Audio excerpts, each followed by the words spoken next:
Good afternoon, everybody. Please continue eating, continue enjoying the food and dessert. If you're just getting around to dessert time, I'll just ask you to let's get the conversation to kind of wind up because we're going to start our program here in just a moment, and because we really want to get you guys out of here at 2 o'clock as promised. So welcome to this event, which is called Beyond the Protests: How We Can Rebuild Hong Kong. You all remember the protest, right? It seems like tear gas seems so last year. Before we begin, and before I introduce the panelists, I just wanted you to know that first of all, we take it very seriously here because of the health emergency we are in here in Hong Kong. So thank you all for your patience in coming in. I know it's a little bit more of a hassle coming in here now when you have to fill out the health declaration form, and there's all kinds of equipment now to monitor temperature, but we're doing that for your own safety here so you can come up here and feel a little bit safer enjoying things. We had long and hefty debates among ourselves on the board about whether or not we should even continue with events during this crisis, but we did think we need to have some events that we think are necessary, but we are taking extra precautions, and things that can be postponed, like our journalism conference, have been postponed. So we are looking very carefully at what we can go ahead and do. Events like this we think are very important. So just keep an eye, please, on our website or our Twitter feed. You'll know what's going on. In fact, next week at this very time, Thursday of next week, that'll be the 27th, we're having another panel on the virus itself. And we've got some top people coming in, including the head of the Public School of Public Health from the University of Hong Kong. This one's called Beyond the Protest. I guess next week's could be called Beyond the Virus, because we're trying to see what comes next for Hong Kong, what we can expect, what we know now based on the epidemiology models, et cetera. Before we begin today, may I just ask you to please make sure you turn off your cell phones, or at least put them on silent, because we don't want phones ringing. And without further ado, let me go ahead and introduce this panel. It's Beyond the Protest. As you know, Hong Kong went through an unprecedented period of protests, starting really with the anti-extradition protest that really launched in large scale. There had been smaller protests going on, but the large scale started in June 9th, when an estimated 1 million people took to the streets, and then continued on through the end of the year, and really have only kind of somewhat abated only because of this coronavirus situation we're in now. No one expects that situation is going to last once the emergency here ends. And to see how Hong Kong can rebuild is the topic of this panel, because as you all know, the city has become, some would say, hopelessly divided between the two sides, yellow and blue. To discuss this today, we've got two distinguished panelists. Anson Chan, I think, needs no introduction. You all know her. She retired as the Hong Kong's first female chief secretary for administration in 2001 after almost 40 years of service. She's someone I knew from the 1990s, and she has all of the highest honors from both the British, where she has a Order of the British Empire, and she was a recipient of the Grand Bohemia Medal here in Hong Kong. And our second panelist, Priscilla Leung, is a member of the Legislative Council from West Kowloon, and she is also a member of the Committee for the Basic Law of Hong Kong Special Administrative Region. She's a barrister and a lecturer at City University. And of course, our moderator for the panel is our own Honorable Jody Snyder from Bloomberg News, and she's president of the Foreign Correspondents Club. I think I was only brought up here to do this introduction because we have an all-female panel, and I think they needed to have a male here to do the introductions as a form of affirmative action. And so without further ado, I will turn it over, and they're going to discuss first, and then there's going to be a question and answer session later. So get your questions ready, let them discuss first. When you do ask your questions, I will make sure it's a short question, and questions have a question mark at the end. And without further ado, here's our panelists.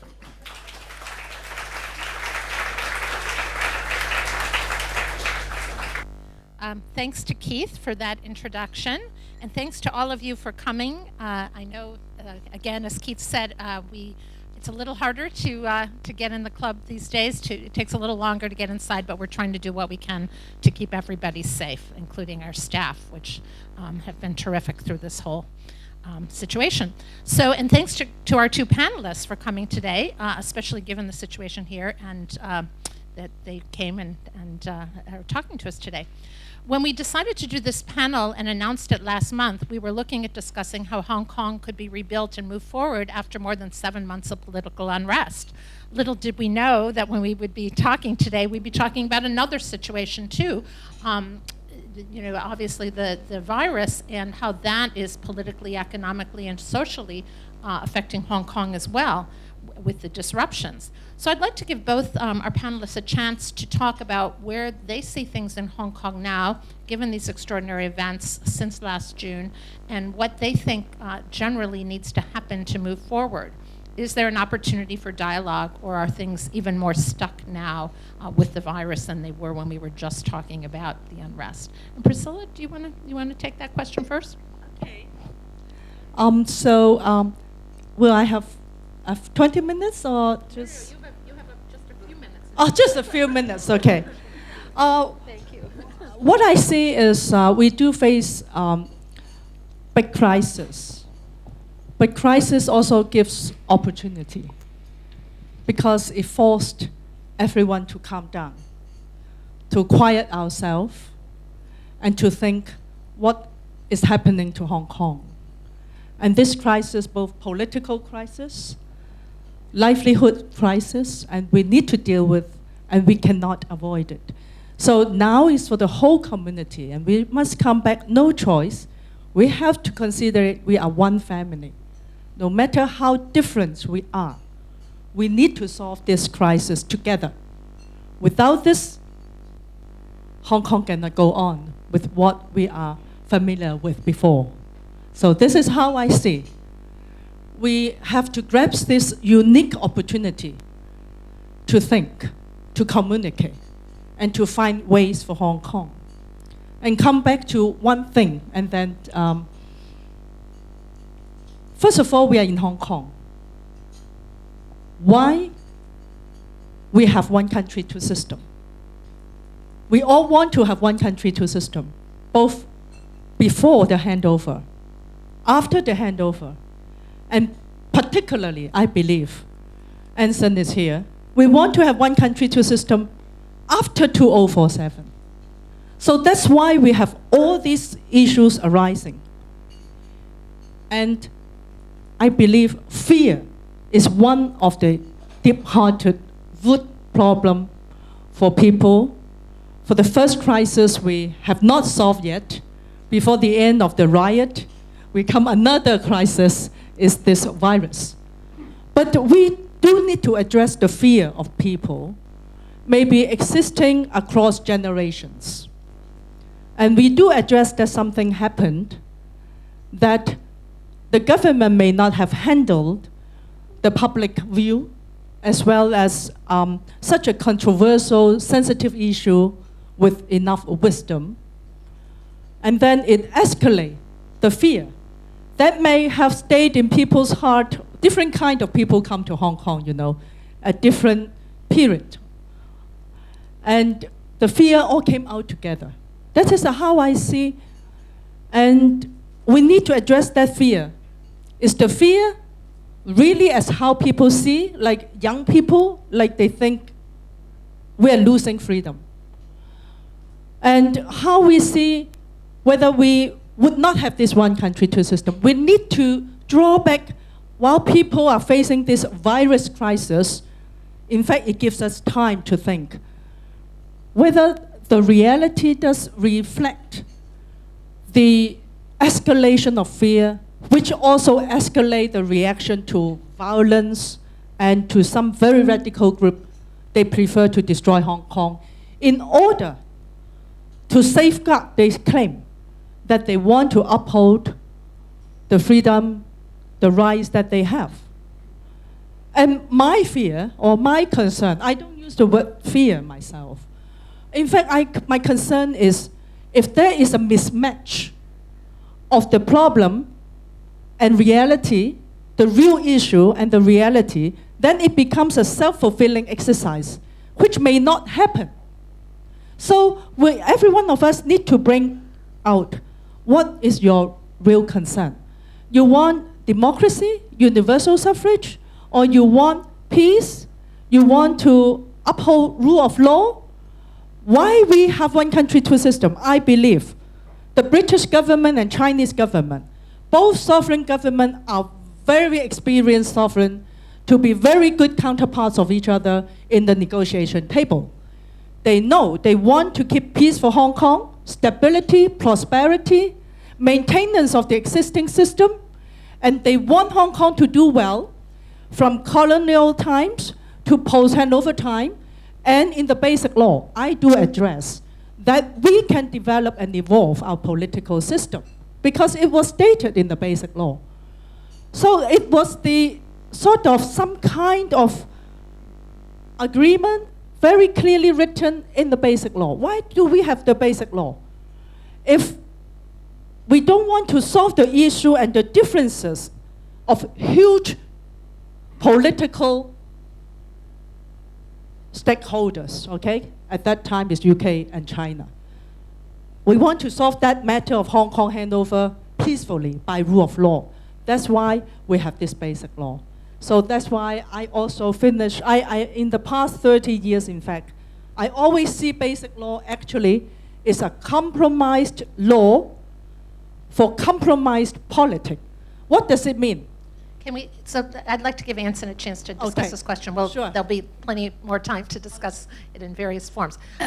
Anson, do you think that this is a pause here, or do you think we're going to see kind of? Well, I'd just like to make one or two preliminary Sure. remarks, and then I'd like to tackle one or two points that Priscilla has raised.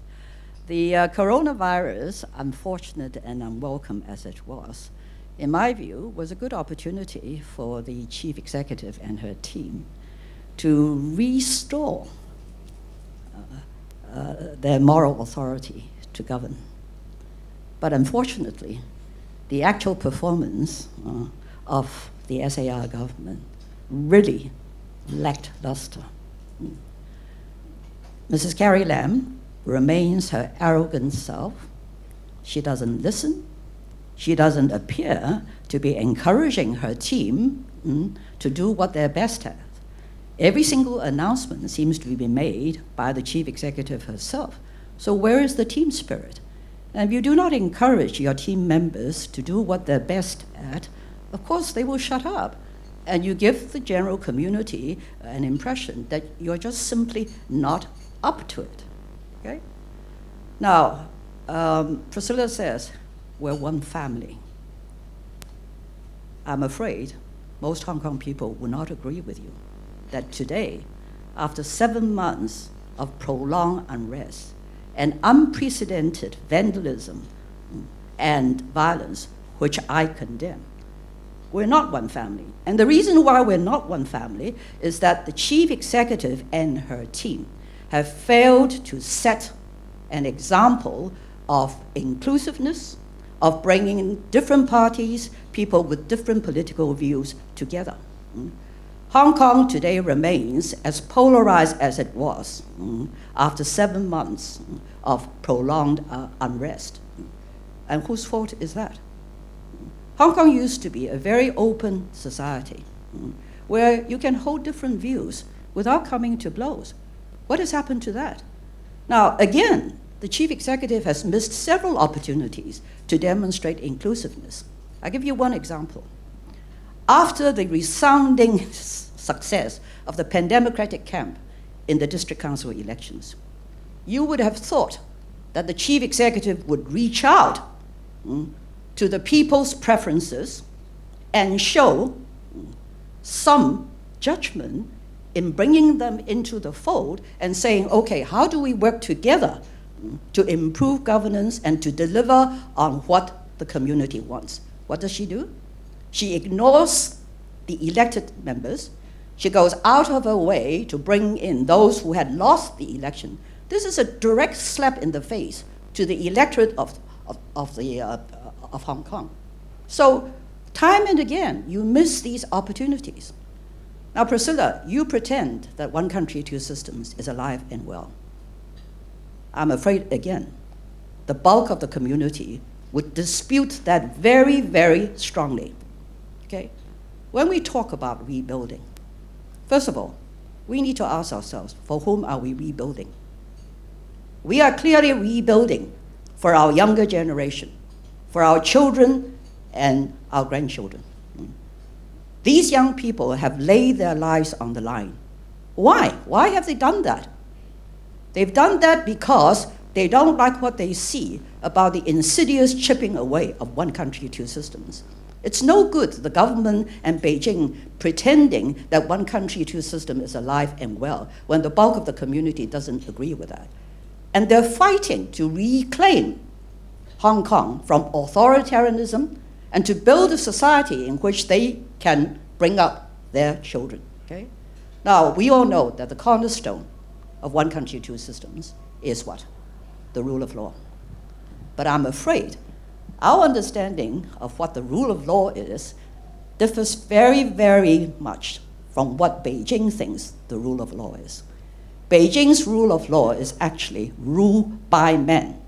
The law is there to enable the government to do what it wants. And you have plenty of examples. Okay? You look at the abduction of booksellers, the abduction of Xiao Xianhua. What has our government done? Seems to have completely ignored this intrusion into Hong Kong's autonomy. You have creeping and increasingly blatant interference from the liaison office. These days, I think Hong Kong people can be forgiven for asking, who is governing Hong Kong? Is it the chief executive and her team, or is it the liaison office? When you continue to assail the fundamental foundation of Hong Kong society, how can you expect Hong Kong people to shut up and just take it? They will not. I'm afraid that after the coronavirus is over and done with, the protests will not stop. It will not stop until and unless the chief executive is prepared to make some further concessions. Thank you. I'm going to let Priscilla. Okay. I'm going to let Priscilla respond to this, but also I wanted to ask, and both of you, and Anson, since you brought this up, what should the government have done, and what should they be doing now with the virus? Okay, first of all, I'm very disappointed to hear that Anson, I hope that in front of the younger people, she can be more considerate to say that we're not one family. Even within my own family, we have different political views. That's Hong Kong. We have different religious beliefs.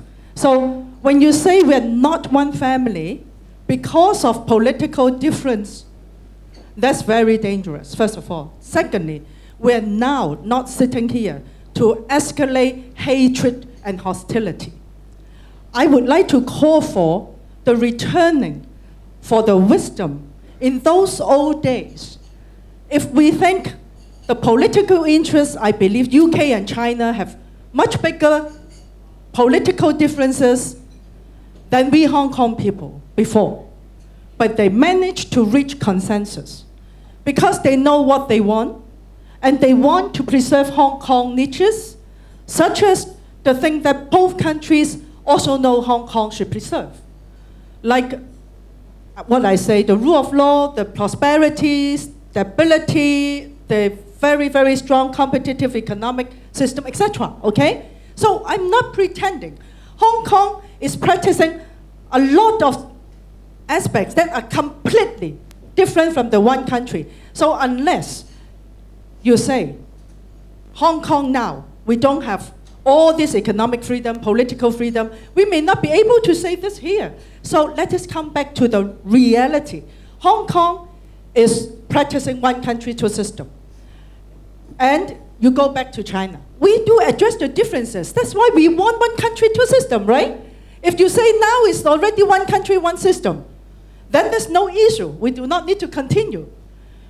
First of all, we address we are one country, two system. But you say, I already said it. Something that hasn't been realized from both aspects. Central government think we haven't fulfilled some of our constitutional duty, and people like Anson or maybe the pandemic think, well, you also haven't fulfilled your constitutional promise like universal suffrage. But both sides are looking at the differences. People are not unhappy. People are not happy. Like we are not fulfilling our constitutional duty on protecting state security, for example. The Beijing leader may think so. But definitely I disagree that liaison office now is administering Hong Kong. But we have to address. Hong Kong government is a very weak administration. so weak. She or the team doesn't communicate with the opposition, nor communicate with us, pro-establishment, well enough. If they accept some of our ideas, it may not be as worse as now. So I believe the first thing, the government must be very honest and sincere to the people. Now, we still have this government. I hope that we are not looking at Hong Kong purely because of that Carrie Lam or her team. Hong Kong, we should be wiser enough. That's one term of government. It may be earlier, we don't know, but I believe some officials at one point will surely be held accountable.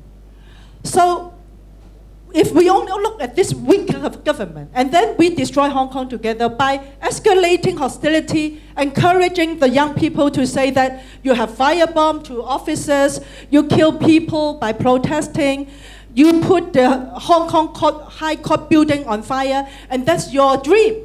Okay, you are correct, because one country, two system doesn't survive. That's completely wrong. We need to manage the key to communicate with central government. If you handle central-local relationship well, you got the key, you do half and you can get what you want. But if you continue to encourage violence, okay, using violence, definitely will lead to Hong Kong at that end. And at the same time, it gives excuses for people who don't want to give you the incremental development. I personally, I want to help to the political reform in the direction of universal suffrage. That's why I joined the direct election from the university. It was a very difficult job at that time, 12 years ago. We want to show that professional people who are educated can also win under this game. People are fear. Many different people may have unnecessary fear.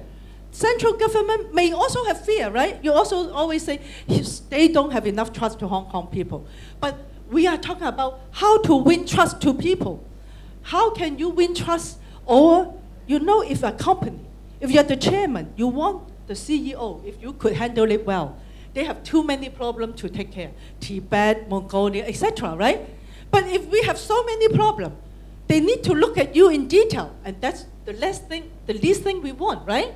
So you don't talk about now Hong Kong has no one country, two system. You don't say that we are not one family. You don't solve problem. Then it's confrontation. Then we are not going to a peaceful direction. You are encouraging young people that they are using this kind of unlawful means. Damaging rule of law is not a solution for Hong Kong. It's definitely leading Hong Kong to a deadline. And we need to come back to peaceful means to solve Hong Kong problem, to talk, to get back the wisdom. Although I am not particularly in favor of another country, but I respect the wisdom of UK government in those old days. They do know how to talk with China. I'd like to get to that question of dialogue and how our main issue here. Answer? Yeah. Sure. Go ahead. And then Priscilla, I want to talk about rebuilding. Yeah, you don't seem to have listened to what I said. I made it very clear that I condemn violence and vandalism because, in my view, violence only begets more violence. But I was trying to explain that surely the first steps are for this government to take. The government needs to embrace people of different political views. The government needs to act as an effective bridge between the aspirations and wishes of Hong Kong people and what Beijing may or may not wish and how Beijing may or may not interpret one country, two systems. Hong Kong people have a perfect right. After all, we don't of course, but we're supposed to have elected our chief executive.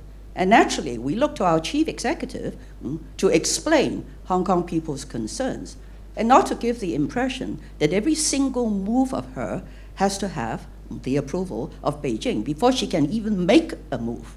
Okay, that's the first point. Okay, the second point, I don't encourage hostilities as I have emphasized, but it is no good you're saying to this audience or to the wider community, one country, two systems is alive and well, when it is not.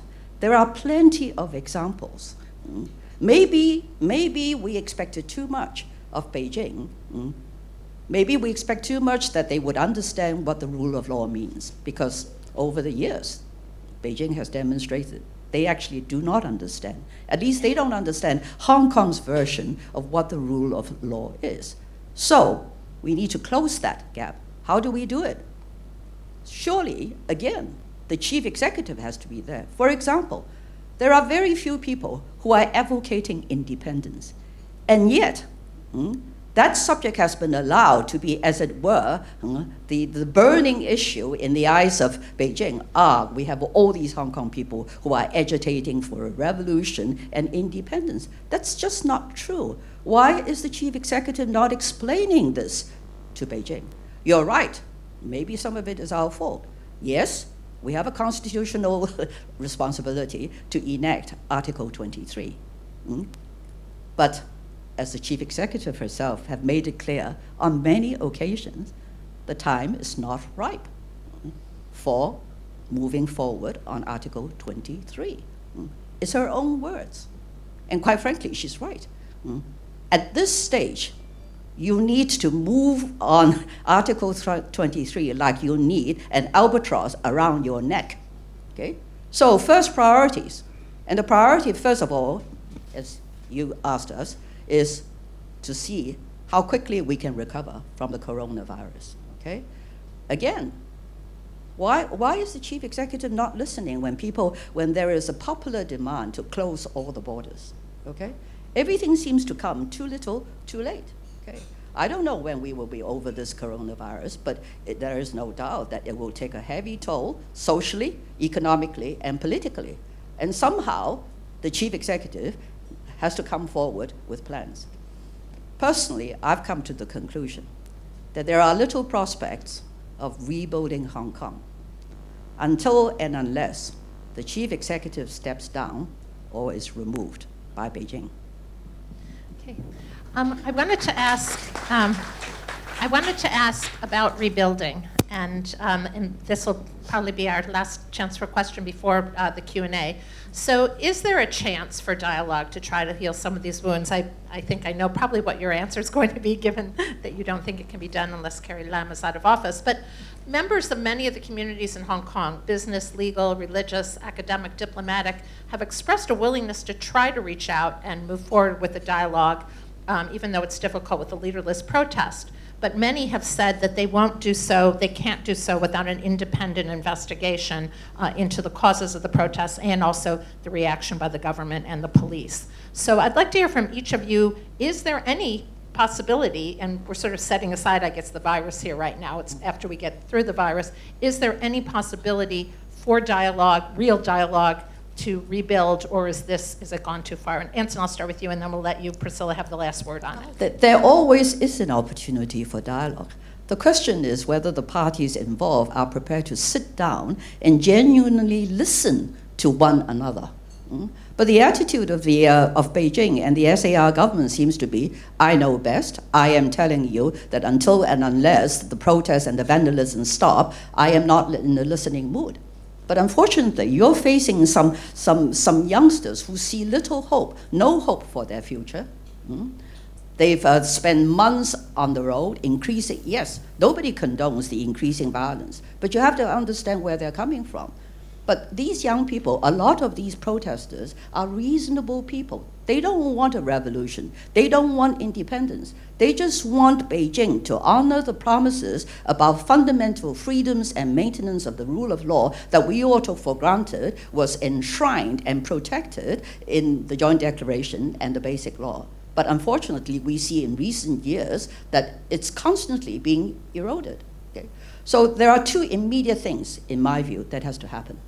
First of all, the government has to be willing to set up this independent inquiry that will provide an impartial and fair analysis, not only into the conduct of the protesters and the police, but to get at the root cause of what has caused this prolonged protest movement. Because until and unless you can establish the truth and the facts, you cannot begin to consider what the first step towards reconciliation in society should be. So that's the first thing. And the police actually, from the police point of view, this is much the fairer way of letting the police voice being heard, because we all feel for the police. We know that the police come under severe pressure. Quite frankly, this government should never have placed the police force in what is essentially a political issue and which needs a political solution. But unfortunately, that is what has happened. So we need to establish that quickly. The second is, and this is going to be, it's not going to go away, is that the government must be prepared to restart constitutional reform discussions. And plenty of people, my own think tank included, we did such a lot of work in the context of the 2013-14 so-called public consultation on constitutional reform. It was a total sham. But the proposals are there. And even though at the moment we're facing the coronavirus, I think there's actually still time to consider some fundamental improvements to the constitutional setup so that you make the next election, you widen the representativeness of the constituency, for example, by replacing corporate votes with individual votes. Why is that so difficult? We're not asking for the sun and moon. We're not expecting genuine one man, one vote tomorrow. But we are asking this government to take small little steps and to lay the pathway for achieving universal suffrage, which after all, Beijing promised to the people of Hong Kong. Priscilla, what do you think needs to happen? Can there be a dialogue at this point that can help us rebuild? And if you could answer that, and then we'll go into the Q&A. Yeah. First of all, thank you, Jody. Actually, this is the dialogue. No matter how big difference we are, we have to have dialogue. So there's no choice. We need to solve the problem of Hong Kong. First of all, I have to say, I don't think Hong Kong now has any kind of political capacity to talk about Article 23. We have to face reality. I'm a very, very pragmatic person. We have to focus on how to do better things for Hong Kong, okay? So first of all, we do address independent investigation is very important. I talked many times. I can tell all of you, I have tried my very best to explain both to the mainland counterparts and the government official in charge. I say investigation is just a very typical thing to solve problem and to handle political crisis. And if they do have some difficulty, they cannot do it. They do accept my other proposal for the riot, community, and victims panel that once set up in UK in 2011 to solve their big crisis. And we are very, very keen on exploring how they do things. And finally, sort of the community have a reconciliation, both towards young people. They have like 70% very young demonstrators and protesters also. But I personally also know that we cannot wait for the government, just like sourcing the face mask. We have to rely on ourselves. That is sad, but we are facing such a government now.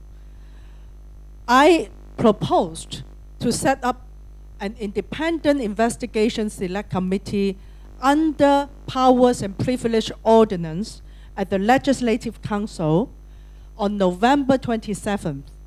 It is queuing up. If we don't have the virus, the debate should come out actually in March. I do talk to the opposition members. I may score marginal support to get it passed.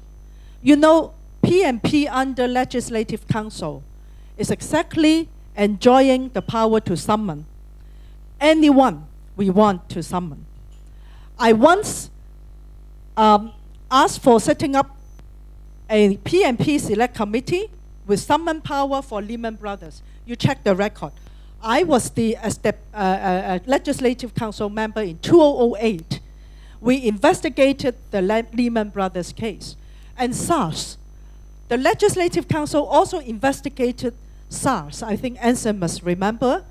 And finally, as a result of the finding of the LegCo, they also summoned Tong Chi Hua to the Legislative council in chamber.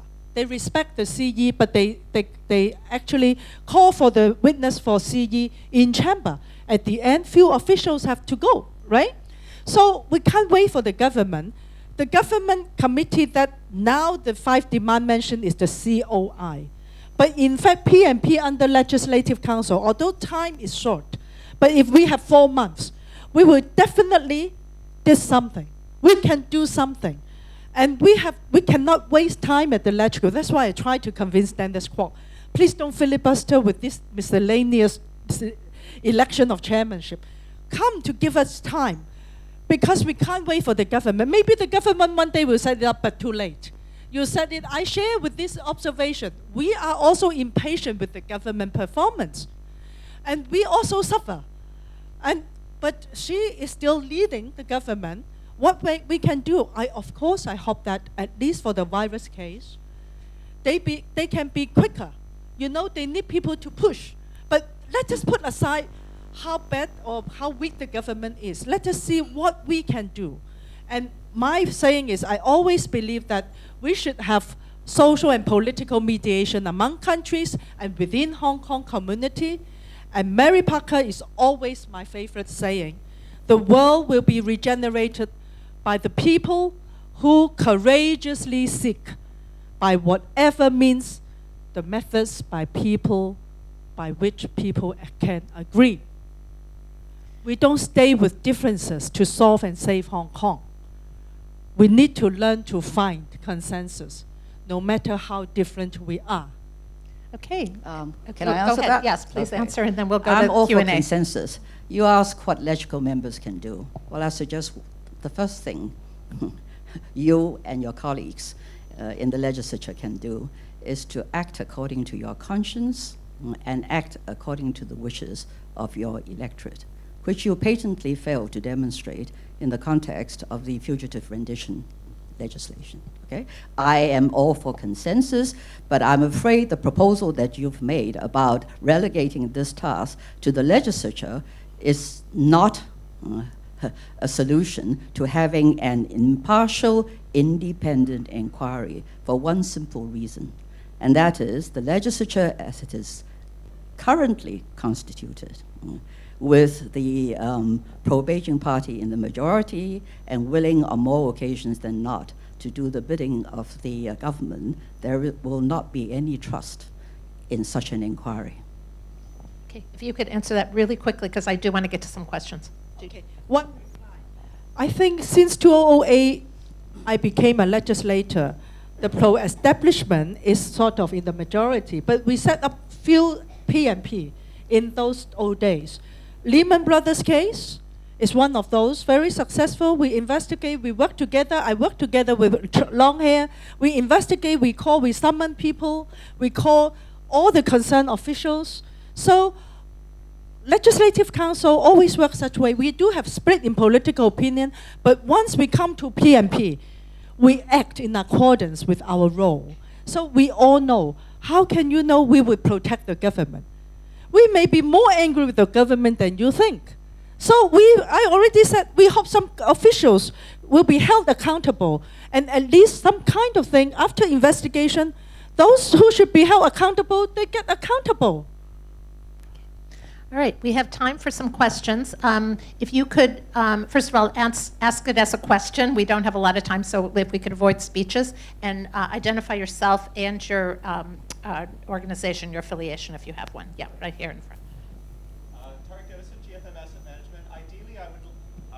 Tarek Dennison, GFM Asset Management. Ideally, I would like to hear both of your views. How much of the political divide do you believe is truly due to political freedom principles, and how much of it do you believe is due to economic issues, like housing and how much money you make from Beijing, or how much money you make from the mainland? Thank you. I believe that it's largely due to the political beliefs, not the economic. Of course, people are worried about livelihood issues, particularly the unaffordability of housing, the job market, educational opportunities, and the manner in which education is delivered. But largely, it is motivated by political concerns that center around the insidious chipping away of one country, two systems and fundamental freedoms. Thank you. Priscilla? I do think it's a political matter more than livelihood. Of course, it is combined with livelihood grievances, so it makes the riot grow, okay? But political issue would be that we still cannot get, maybe it get worse. In the first 10 years, maybe better, okay? Later on, we know there's a less and less trust among each other.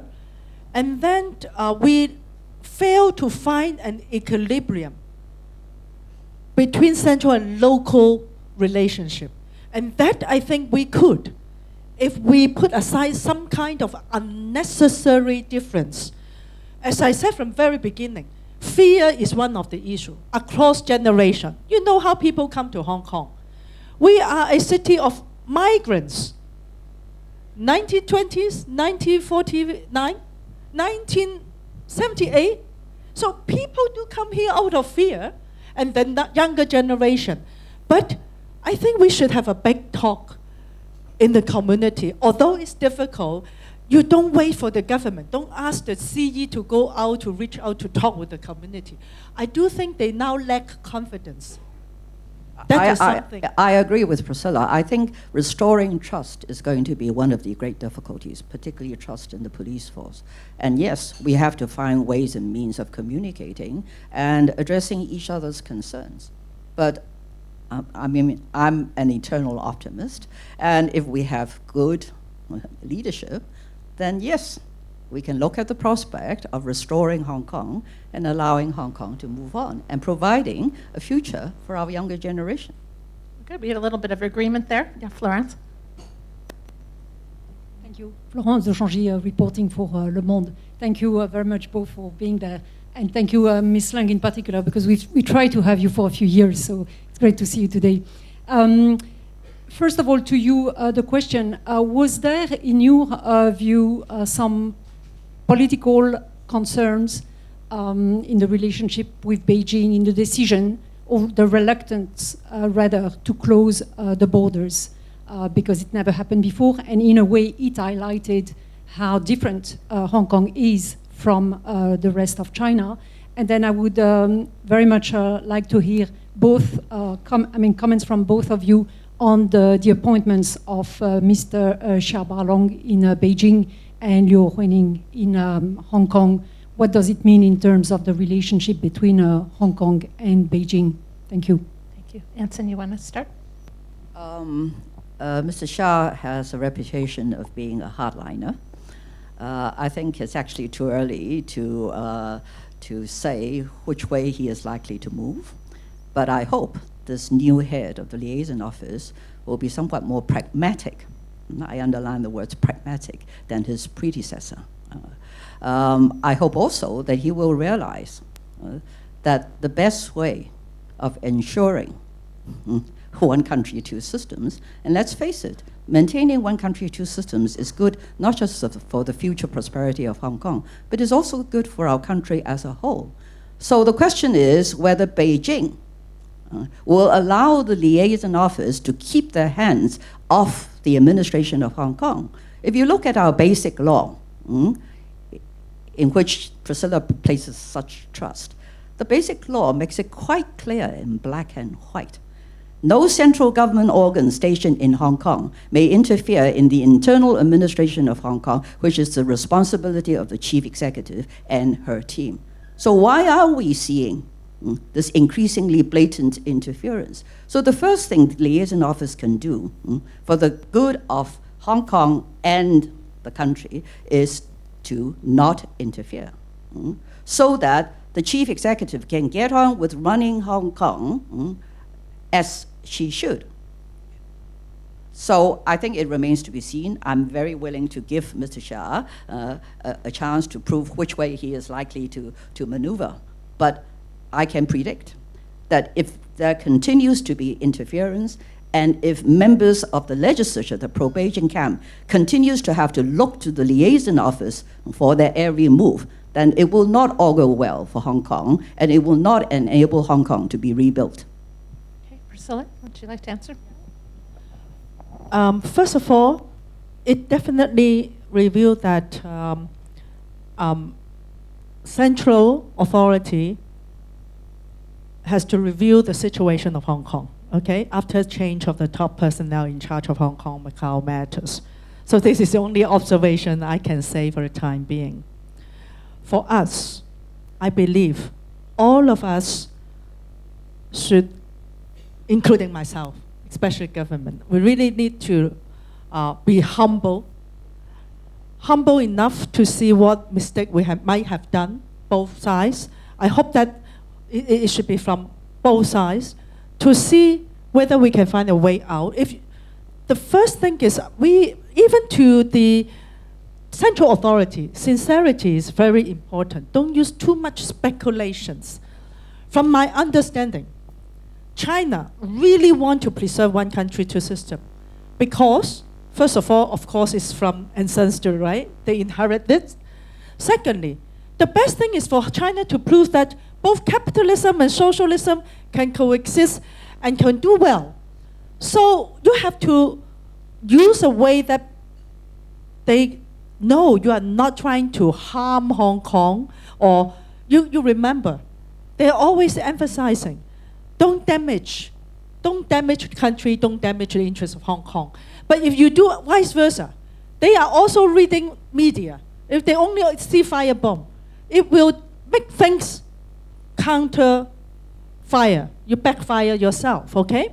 So what we have to do now is we need to prove we are willing to come to find a solution for Hong Kong together, but not enjoying the split, the division, and then to make things just, I can see, it can go very worse. It can go very worse. If the assessment doesn't go in a positive way, so I would say, like, you may agree with me, I think, in that regard. Many speculations say China would use force already in early as August, but it doesn't happen. I believe China is very willing to give patience to Hong Kong because they know it's very delicate. Hong Kong matter from the very beginning. Now we need to have the heart like in those old days, 1982. We started with differences, right? Very different. We were all educated before the handover. I was born and grew up in Hong Kong. We were all educated here. We did not know what is the system in China until 1990, myself, okay? So we have to have the heart of the people who can reach the joint declaration, and later on they put the details under the joint liaison office, how much effort they have done, how much table they have turned down, and then they come back again.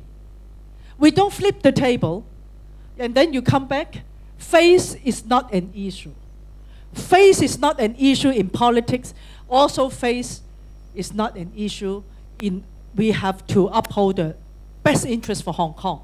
But we need to learn, I have to say. If you want to talk and communicate with central authority, you learn how to give them some face.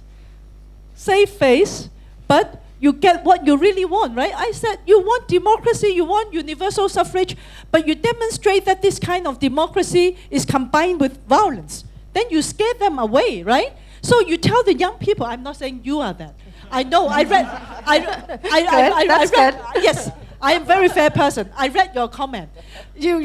But Okay. you know. I'd like to get to one more question. We have time for just one more question. Doug, you've had your hand up here. Thanks very much, Jody. Douglas Wong, recovering journalist. And this is a very brief question because we're already past 2, I know, and I know that people may want to be leaving. If I could ask Ms. Chan and Ms. Leung just a simple question, and it's just a one-name answer. Oh, good. When Carrie eventually, sooner or later, Carrie Lam, our chief executive, is no longer in office, who would be the best successor?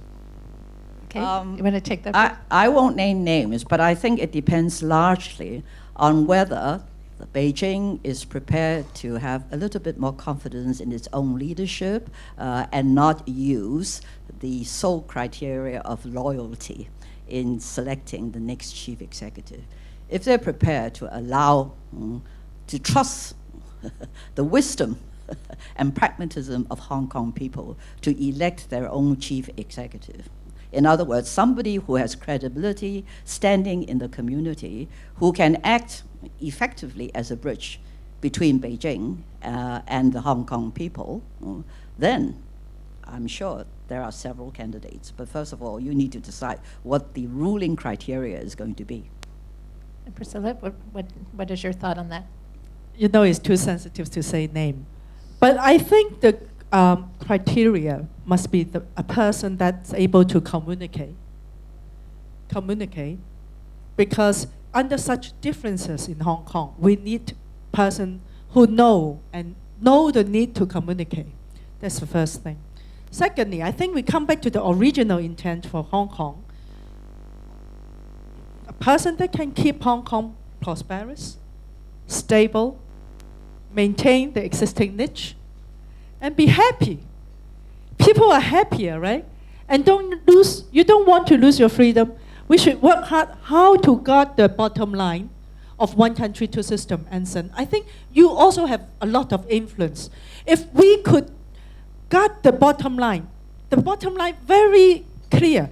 They want you to show that you're willing to respect the sovereignty, guard the sovereignty, things like that.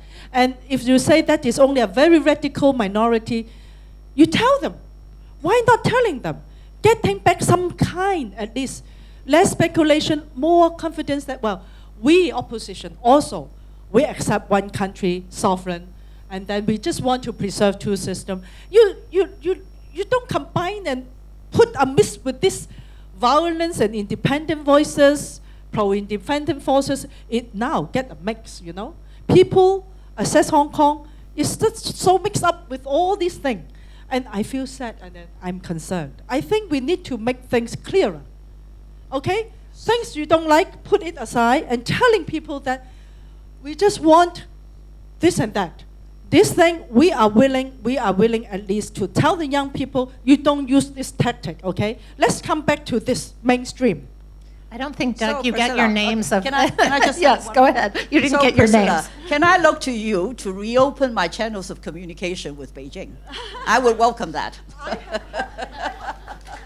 I have heard of that demand, okay? You heard it here, everybody. That we're going to be talking. Well, I wanted to use this opportunity to thank both our panelists. Please join me in thanking them and for being so frank. And we have FCC gifts for them. Thank you. Thank you all for coming. Okay, yes. Okay.